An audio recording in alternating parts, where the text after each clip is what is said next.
पिछले वर्ष जब देश में रोजाना कोरोना के केस 60,000 के करीब पहुंच गए थे, तब आपके मन में कितना डर था। और फिर तुलना कीजिए कि आज जब कोरोना के केस 60,000 का आंकड़ा छू रहे हैं, तो आपके मन में कितना डर है। और अगर डर कम हुआ है तो मान लीजिए कि कोरोना के खिलाफ जंग में हम वैक्सीन होने के बावजूद पिछड़ रहे हैं। ऐसा क्यों हो रहा है? आखिर क्यों वैक्सीनेशन ड्राइव के बावजूद कोरोना की स्पीड बढ़ती जा रही है? आज हम इसी सवाल का तथ्यात्मक विश्लेषण करेंगे। इसके लिए हमने दुनिया भर में कोरोना वैक्सीनेशन के आंकड़ों और कोरोना के मामलों का तुलनात्मक अध्ययन किया है, जिससे हम इस नतीजे पर पहुंचे हैं कि जिन देशों ने अपनी आबादी के 20% या उससे ज्यादा वैक्सीनेशन कर दिया है, वहां कोरोना के नए मामले आना कम हो गए हैं। कुछ उदाहरण आपके सामने हम पेश करते हैं। अमेरिका में 39% आबादी का वैक्सीनेशन हो चुका है, जहां फरवरी में करीब 24 लाख केस थे, वो मार्च में घटकर लगभग 13 लाख हो गए। ब्रिटेन में करीब 47% लोगों को वैक्सीन की कम से कम एक डोज लग चुकी है, और वहां फरवरी के मुकाबले मार्च में 62 कम केस रह गए। चिली में भी करीब 47% लोगों को वैक्सीन मिल चुकी है, वहां भी पिछले महीने के मुकाबले इस महीने 20% तक घट गए हैं। इजराइल की 50% आबादी को वैक्सीन की दोनों डोज मिल चुकी हैं, वहां एक महीने में कोरोना केस 60% कम आने लगे हैं। बहरीन में करीब 41% आबादी का वैक्सीनेशन होने के बाद कोरोना के नए केस 30% तक कम हो गए। ये कुछ उदाहरण हैं जो इस बात की पुष्टि करते हैं कि जितनी जल्दी, जितनी ज्यादा तेजी से वैक्सीनेशन ड्राइव चलेगी, उतनी ही तेजी से कोरोना कम होगा। लेकिन भारत में वैक्सीनेशन के बावजूद कोरोना की दूसरी लहर आ चुकी है। भारत में अब तक करीब 5,55,00,000 वैक्सीन की डोज दी जा चुकी है। इस मामले में अमेरिका के बाद भारत दूसरे नंबर पर है, लेकिन आबादी के हिसाब से देखें तो अभी सिर्फ करीब 4% लोगों को ही वैक्सीन लगी है, जो चीन और ब्राजील जैसे देशों से कम है। तो क्या भारत में कोरोना महामारी की दूसरी लहर आने की एक बड़ी वजह वैक्सीनेशन मुहिम की धीमी रफ्तार है? और अगर है तो क्यों है? और भारत में कोरोना वैक्सीनेशन का स्पीड ब्रेकर क्या है?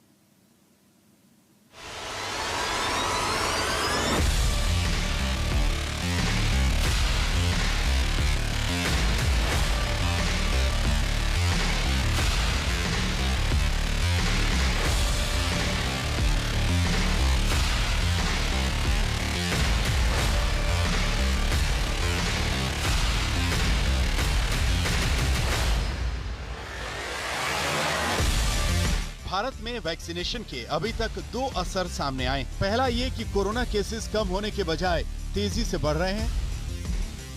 दूसरा ये कि वैक्सीन आने के बाद लोगों के दिल से कोरोना का डर निकल गया है।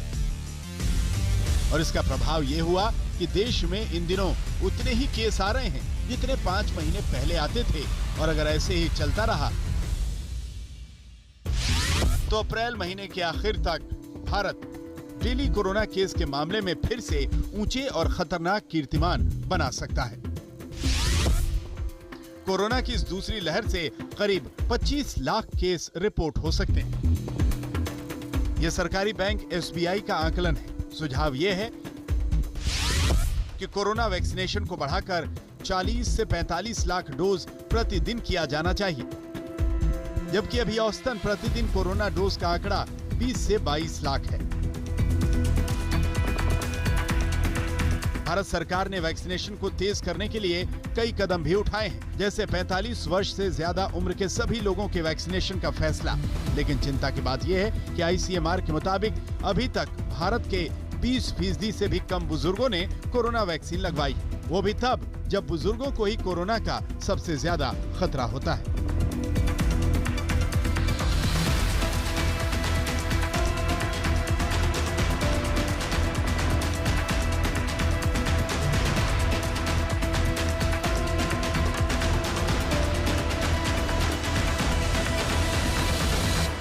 यूँ तो हम देखें कि 3.5-4 करोड़ लोगों को हम वैक्सीनेट कर चुके हैं, लेकिन अगर हमारी पॉपुलेशन देखें जो एलिजिबल है, मोर देन 25 ईयर ओल्ड है, वो ऑलरेडी 70 करोड़ है।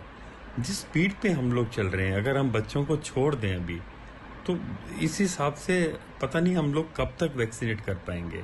और प्रेजेंट वेव इतनी मैसिव वेव दिख रही है, और मेरा ऐसा अंदाजा है अगर हम शुरू से ही सीरियसली लेते, मैं कहूँगा कि डॉक्टर्स, हेल्थ केयर की तरफ से, जनरल पॉपुलेशन की तरफ से और गवर्नमेंट की तरफ से, अभी तक एटलीस्ट 1/3, 1/3 पॉपुलेशन को हम वैक्सीनेट कर चुके होते। तो अब सवाल ये है कि आखिर वो कौन से कारण हैं जो भारत में वैक्सीनेशन की रफ्तार को रोक रहे हैं, वो भी तब जबकि दुनिया के कई देशों में वैक्सीनेशन प्रोग्राम ही भारत के दम पर चल रहे हैं। दुनिया भर में 76 देशों को भारत वैक्सीन की सप्लाई कर चुका है और 6 करोड़ से ज्यादा वैक्सीन के डोज एक्सपोर्ट हो चुके हैं। इसमें वो एक्सपोर्ट सप्लाई भी शामिल है जिसे कोवैक्स करार के तहत भारत ने दुनिया के अलग अलग देशों में भेजा है। लेकिन अब देश में वैक्सीनेशन को तेज करने के लिए भारत ने वैक्सीन के निर्यात पर थोड़ा ब्रेक लगाया है। अगर हम चाहते हैं कि इंडिया में वैक्सीनेशन बहुत क्विक पेस पे किया जाए तो एक ही तरीका है, हमें पूरे प्राइवेट सिस्टम्स को इन्वॉल्व करना होगा, जिसमें प्राइवेट प्रैक्टिशनर बड़ी मुख्य भूमिका निभाता है।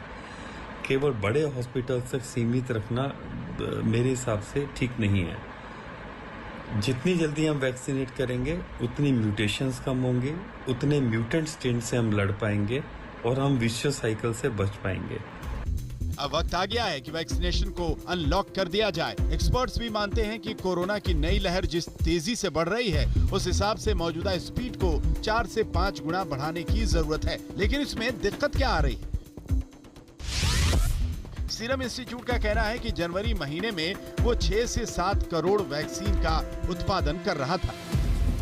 मार्च महीने में उत्पादन बढ़ाकर इसे 10 करोड़ प्रति महीना करने का लक्ष्य था। लेकिन रिपोर्ट्स के मुताबिक सीरम इंस्टीट्यूट का उत्पादन अभी भी 6 से 7 करोड़ डोज तक ही सीमित है। तो आखिर दुनिया की सबसे बड़ी वैक्सीन निर्माता कंपनियों में शामिल सीरम इंस्टीट्यूट में वैक्सीन का उत्पादन क्यों नहीं बढ़ पाया? सीरम इंस्टीट्यूट ने हाल ही में कच्चे माल की कमी को लेकर चिंता जाहिर की थी। अमेरिकी निर्यात प्रतिबंधों के चलते वैक्सीन निर्माण में इस्तेमाल होने वाले प्लास्टिक बैग और फिल्टर की कमी होने की आशंका जताई थी। कंपनी का यह भी कहना है कि यूरोप और अमेरिका से उसे सिंगल यूज ट्यूबिंग और विशेष रसायनों के आयात में भी कठिनाई का सामना करना पड़ रहा है।